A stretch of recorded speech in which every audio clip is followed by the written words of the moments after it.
Who do I have with me right now? You got Tim And Tim. from the band Drug Money. How did you guys find each other? Oh, man. How did we find each other? I think somewhere between Algebra 2. 5th and 7th grade, we stumbled into each other through mutual friends in high school, and Yeah. or that would have been middle school, I guess.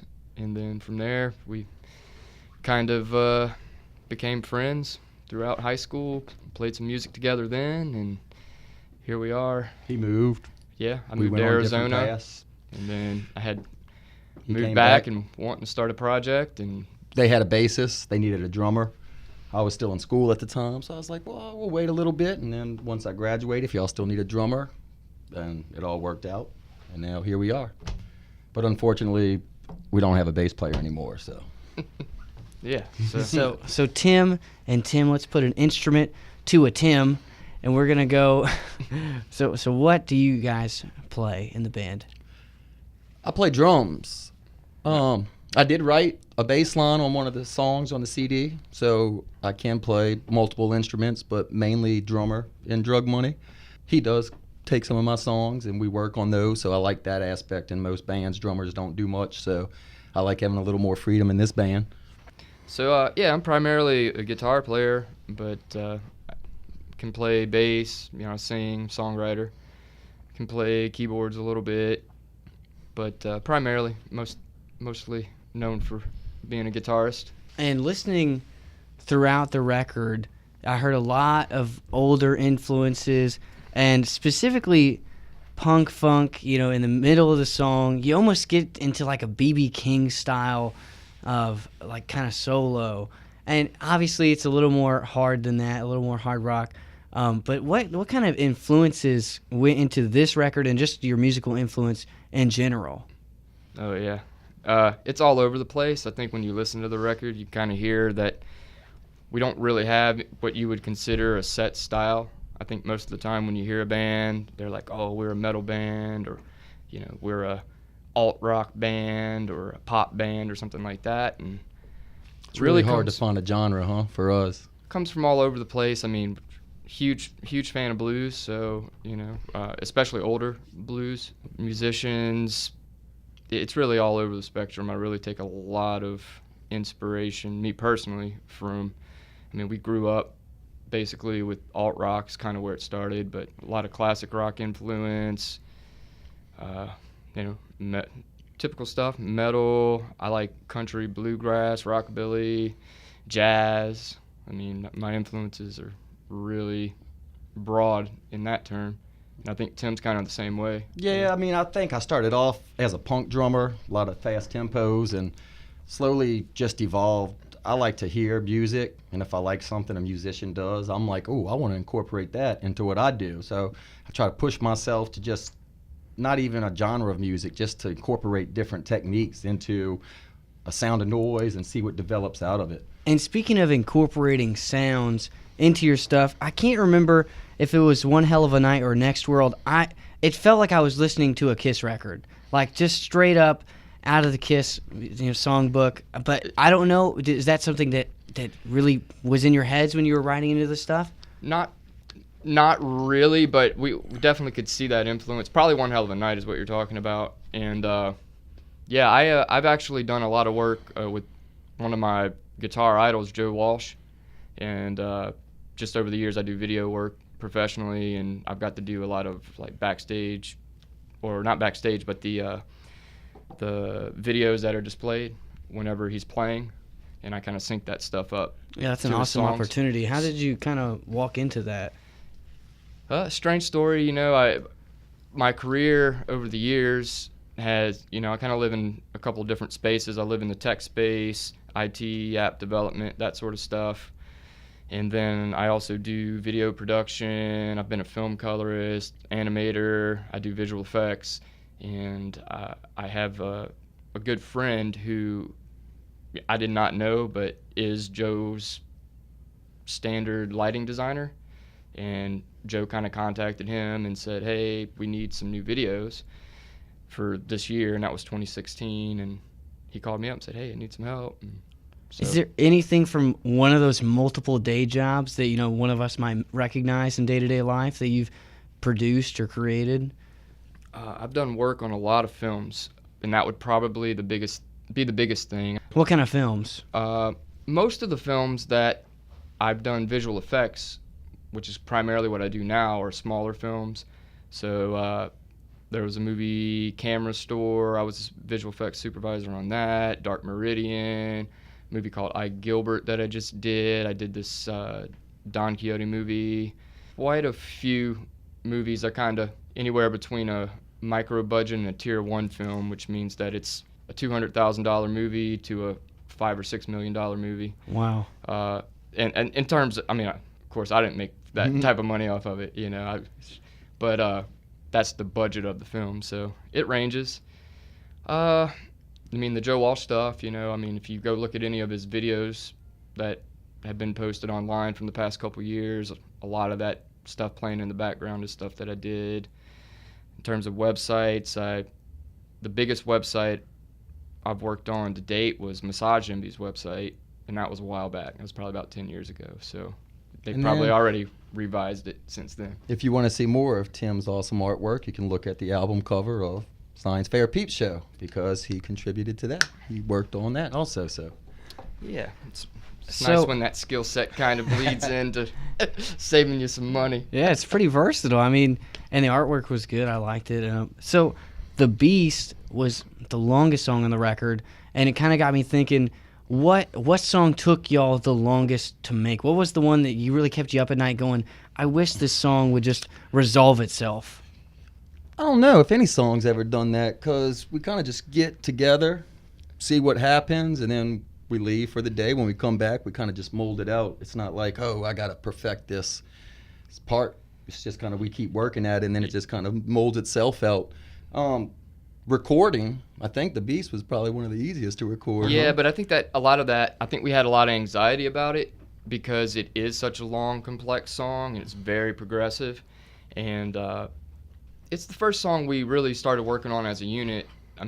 Prior to Timmy D, the tempo, getting in there and laying, putting his drum parts to that, the bassist at the time, Eric, and I had written about 3/4 of that song, and those were the first things we started jamming on as a band. So you're talking about years and years before we started to record that. We already pretty much had that song locked away, and people do tend to really like that song. We play it live. We get a lot of compliments from it, so we definitely wanted to make sure that got on the album, but it's really one of our baby songs in terms of a band, and we really rehearsed it a lot going into the studio, and honestly, Tim did a one take on the drums, so he just played the song all the way through. Not perfect, but ideal.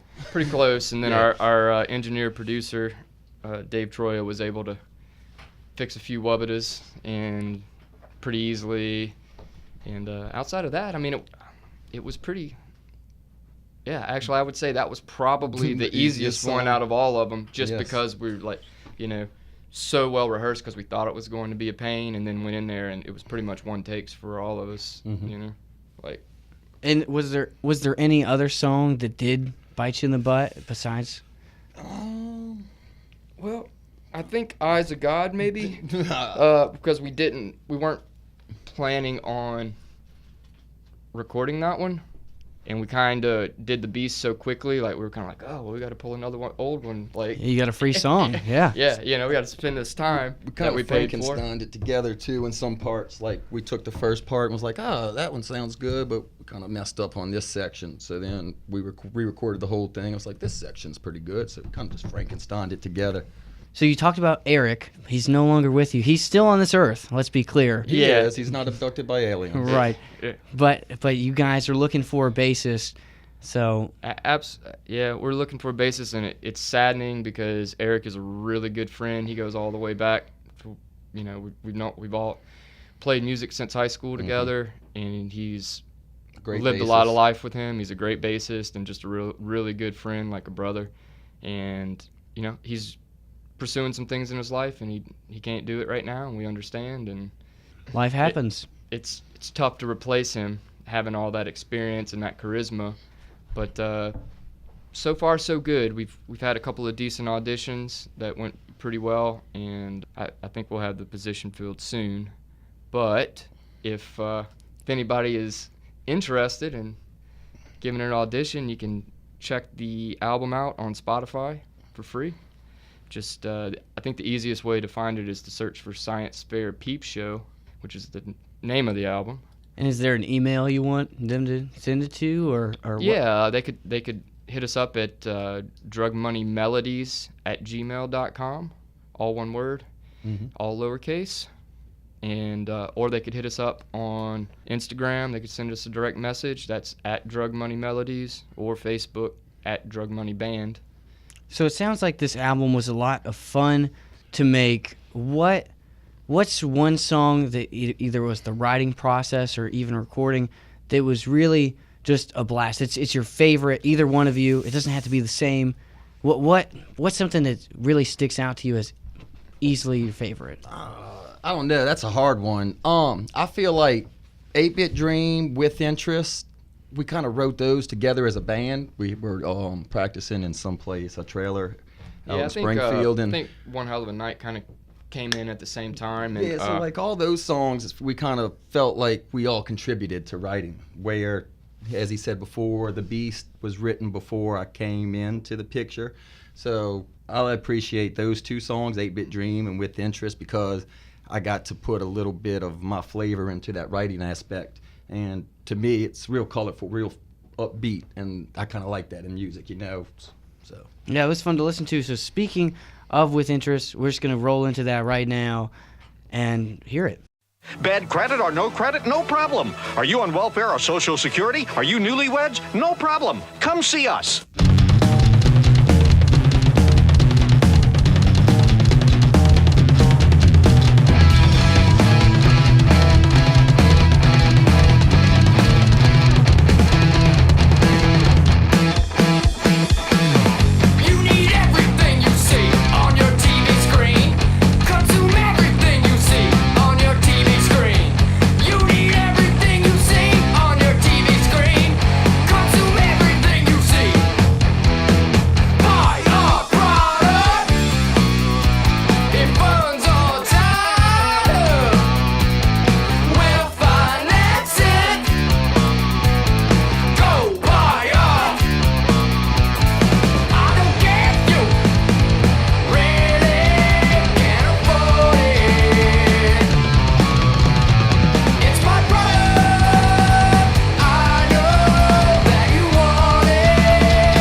what is an issue? You know, you guys are a local band. You go into the studio, you guys save some time, but you know that's expensive. What kind of? It was a learning process for me. I've never recorded an album before, so you know, me being naive, I thought it'd be like, oh, we're just gonna go record an album, and then learning all the steps and process into this. Yeah, there's a lot to making an album, especially if you're going to DIY it. I mean, I'd say you absolutely, to get the best bang out of your buck, you want to work with the best facility engineer / producer. I mean, we had Dave Troya, and he's got a lot of experience under his belt. I mean, he's worked with big artists, you know. You want to practice. Make sure you are on point. I know when I was practicing for recording the album, I brought myself an electric drum set, and I would set the metronome and just go up there and every night just run through the songs by myself. So when we did get to the studio, I would feel more confident, and it did pay off because we did it fairly easily. Yeah, quickly. I think in terms of the performance-wise, I mean, with me, before I record, it's kind of like playing a live show. I mean, we really rehearse hard for that, you know, and you get methodical about how you're going to do it, and you start looking at your potential set or your list of songs you want to try to record. You start going through, seeing which ones are going well, which ones aren't going well, and then you get pretty good, and then once you feel solid on the songs, then it's kind of like really getting nitpicky, and it's like, man, just something's just not right about that one little transition there.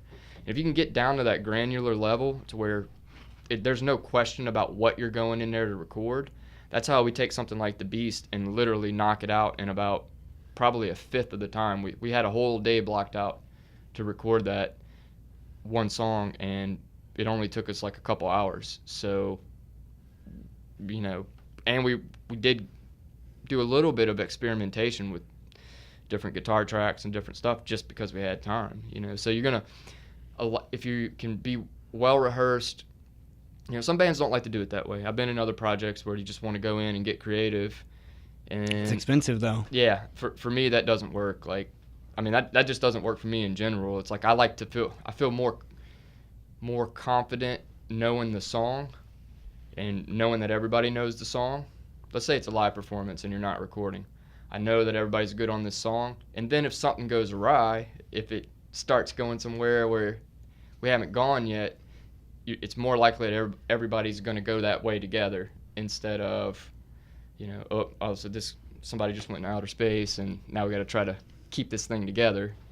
I would love to be able to just go into a studio and just experiment. That would be great because you'll be capturing that emotional aspect of the music too, instead of being so strategic.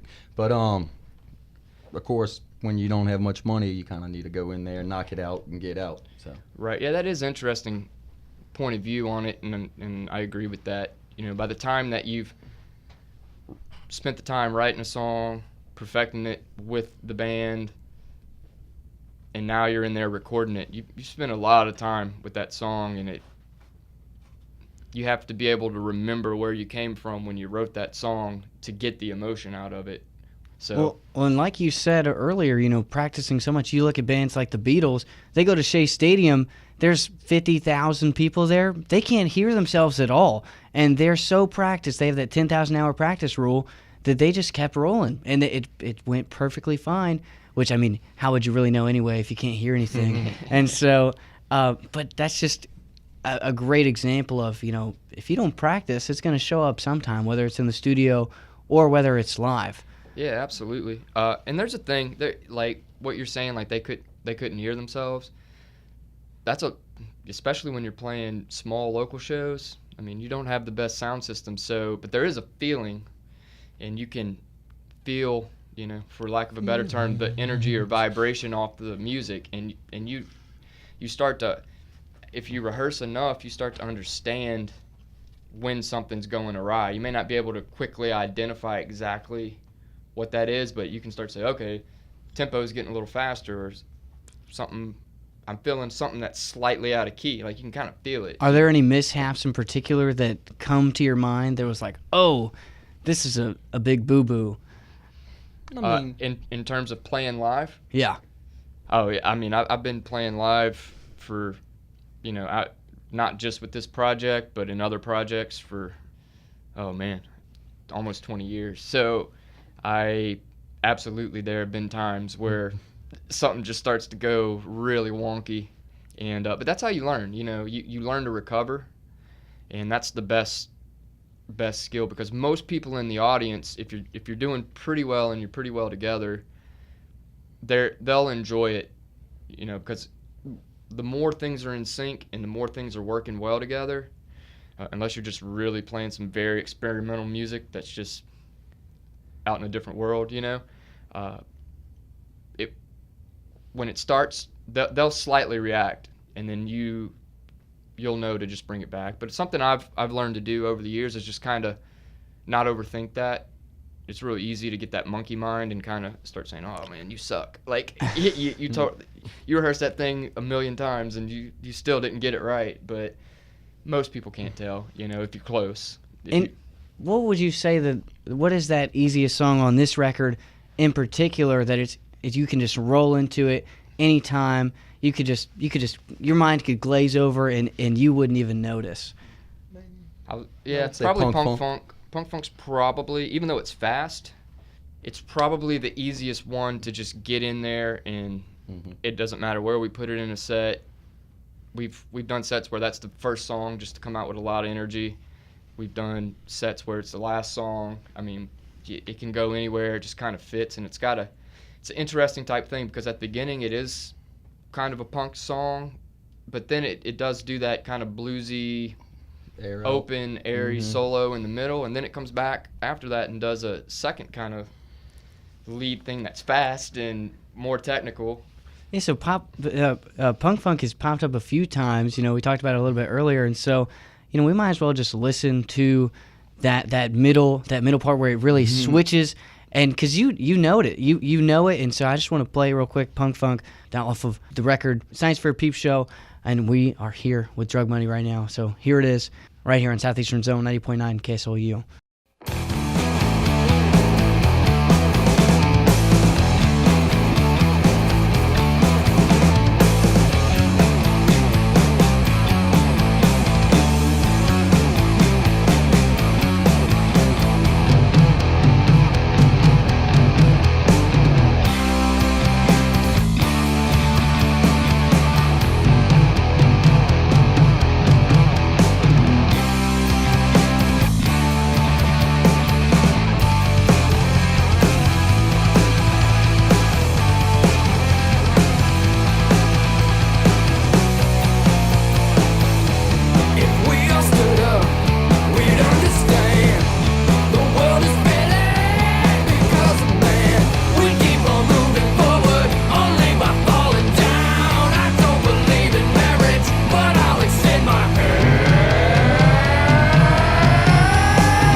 And if you're just now tuning in, that was Punk Funk by Drug Money.